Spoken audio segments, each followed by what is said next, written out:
प्यारे विद्यार्थियों, कुछ टेक्निकल प्रॉब्लम आ जाने के कारण मेरा पिछला जो वीडियो है कंप्लीट ना हो पाया।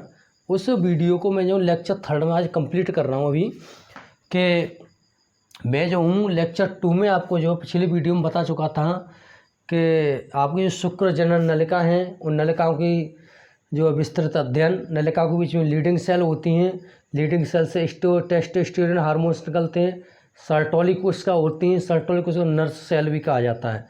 और जो है पिछले वीडियो में ये भी बना के आपको तुम्हारे सामने जो दिखाया था कि वृषण की अनुदैर्ध्य काट जो है एलएस से जो है टेस्टिज की बना करके सामने दिखाई थी और नाम जो मैंने नॉमिनेट कर दिए थे। अब जो हम क्या करेंगे, एक एक करके जो नाम जो नॉमिनेट है उनको पढ़ते जाएंगे और इनको जो है विस्तृत अध्ययन करते जाएंगे। कि सबसे पहले जो है मानव में जो वृषण होते हैं, वृषण की संख्या जो होती है 2, यानी एक जोड़ी होती है, 2 होती है। और यह जो वृषण हो किस में बंद होते हैं, वृषण कोश में बंद होते हैं, जिन्हें स्क्रोटम कहा जाता है। और वृषण कोश क्या होता है, यह जो त्वचा की एक झिल्ली युक्त संरचना होती है जिसमें आपके जो वृषण बंद होते हैं। इसका एक मुख्य कार्य केवल यही है कि कई बार क्वेश्चन पूछा है कि वृषण जो है शरीर से बाहर क्यों स्थित होते हैं। क्योंकि वृषण कोश का जो मुख्य कार्य है वो है शरीर को, वृषण को तापमान रेगुलेट करना, यानी शुक्र जनन यानी स्पर्मेटोजेनेसिस जो क्रिया होती है, शुक्राणु जनन क्रिया के लिए तापमान जो है शरीर से 2 या 3 डिग्री कम चाहिए। उसके लिए उसे जो तापमान देते हैं वो कौन देते हैं, वृषण कोश। इसलिए जो है शरीर से जो है वृषण जो है बाहर स्थित होते हैं, जिससे जो शुक्र जनन यानी स्पर्मेटोजेनेसिस प्रोसेस हो सके। हाथी एक ऐसा जीव है जिसके जो वृषण जो हैं वो शरीर के अंदर स्थित होते हैं। अब वृषण कोश के बाद जो हम पढ़ेंगे टेस्टिस। वृषण कोश में क्या अंदर रहता है, वृषण जो है टेस्टिज होता है। टेस्टिज में जब अध्ययन करेंगे संरचना का तो वृषण पालिका होती है, कि ये ऐसे चैम्बर के रूप में बटी हैं, ये कंपार्टमेंट समझिए, जो इन्हें बोलते हैं वृषण पालिका, टेस्टिकुलर लोब्यूल्स।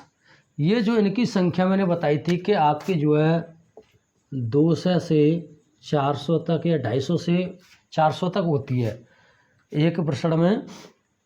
इनके अंदर जो स्थित होती है नली युक्त जो ट्यूब्यूल्स युक्त होती है, इनको शुक्र जनन नलिका कहते हैं, शुक्र जनन नलिका।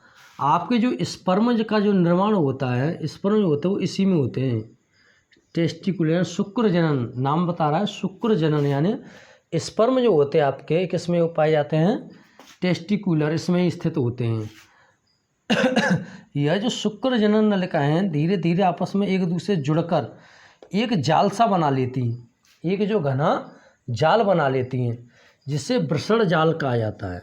वृषण यानी रेटी टेस्टिज, ये क्या बनता है, घना जाल बन जाता है, जैसे वृषण जाल कहते हैं। अब वृषण जाल से एक नलिका निकलती है, एक जो है नलिका निकलती है जिसे शुक्र वाहिका यानी वास एफरेंसिया बोला जाता है। यह जो है शुक्र वाहिका जो नलिका होती है वास एफरेंसिया आगे चल करके जो खुलती है वो खुलती है अधिवृषण में। किस में खुलती है, अधिवृषण में, एपिडिडाइमस में। और अधिवृषण बेटा क्या होता है कि अधिवृषण इस तरह से जो है एक ऐसी संरचना जो होती है, अधिवृषण जो होता है ये 3 भागों में डिवाइड होता है। अधिवृषण जो 3 भागों में डिवाइड होता है। कैपुट, कॉर्पस, कोडा, इनका नाम जो होता है पहला होता है कैपुट, कॉर्पस, तीसरा कोडा, यानी कैपुट, कॉर्पस और कौडा, ये इसके 3 भाग होते हैं आपके अधिवृषण के। यह जो है आपके वृषण के ऊपर स्थित होता है। कैपुट जो होता है ये क्या होता है कि कैपुट में जो है शुक्र जनन जो आपके शुक्र वाहिका वास एफरेंसिया आकर के खुलती है। ये कई बार पूछा है कि वास एफरेंसिया जो है अधिवृषण के किस भाग में जाकर के खुलती है, यानी किस में खुलती है, कैपुट में। कैपुट में जो है आपके जो है अधिवृषण का जो ऊपरी भाग है कैपुट, इसमें क्या खुल रही है आकर के शुक्र वाहिका। और यह जो है अधिवृषण का सबसे अगला भाग बड़ा भाग होता है, इसके मध्य में होता है कॉर्पस, कैपुट के बाद में होता है ये जो होता है कॉर्पस होता है, वो अंत में होता है कौडा।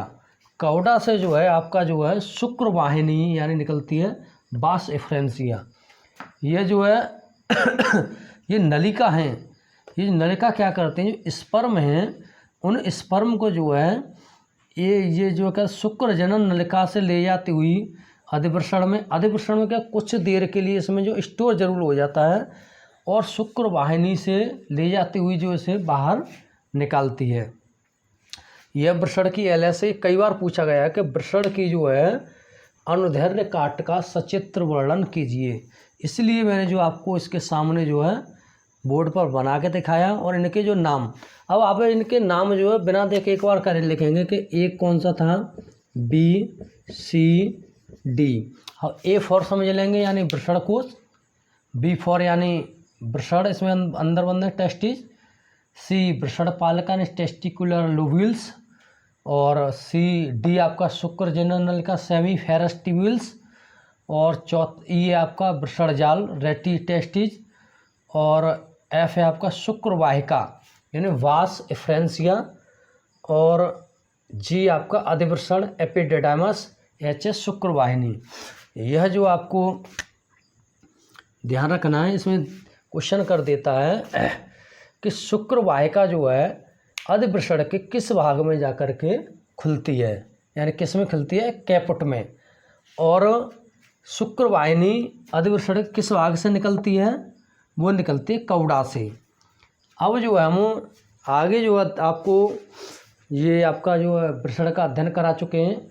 अब नर जनन तंत्र का अगला अध्ययन करेंगे लेक्चर 4 में। लेक्चर 2 और 3 तीनों को जो आप दोनों को आप जो अच्छी तरह से देखेंगे तब आपको जो वृषण की संरचना और शुक्र जनन नलिका के बारे में अध्ययन मिलेगा, किस तरह से सर्टोली कोश का क्या काम करती है, और आपके जो है लीडिंग सेल से कौन सा हार्मोन्स निकलता है, टेस्टोस्टेरोन जो हार्मोन्स होता है ये जो नर में यौवन प्रारंभ आपका उत्पन्न करता है। यौवन प्रारंभ क्या होता है कि जब नर जो है यानी शुक्राणु जनन क्रिया उसमें होने लगती है, और यौवन प्रारंभ मानव में जो होता है नर का समझिए 14 से 16 वर्ष होता है, और महिला में जो होता है वो होता है 12 से 14 वर्ष। यौवन प्रारंभ जो है महिला में जल्दी हो जाती है स्टार्ट क्रिया, और पुरुषों में जो है कुछ समय बाद निकलती है। और इसमें जो आपके नर लिंग लक्षण जो निकल के आते हैं जिन्हें गॉड लैंगिक लक्षण भी कहा जाता है, और गॉड लैंगिक लक्षण द्वितीय लिंग लक्षण कहते हैं। और नर में जो आपके लिंग लक्षण जैसे आवाज़ का भारी होना, देखा हुआ कि आपने जैसे जैसे नर जो है उम्र बढ़ते या थोड़ा यौवन प्रारंभ अवस्था तो आवाज़ जो है भारी होने लगती है, दाढ़ी मूछें निकलने लगती हैं, ये यानी यौवन प्रारंभ की अवस्था हैं। और ये गॉड लैंगिक लक्षण के जो हैं एग्जाम्पल हैं। अब जो हम अगले अध्ययन में नर का विस्तृत और जनन अंग का अध्ययन करेंगे। धन्यवाद।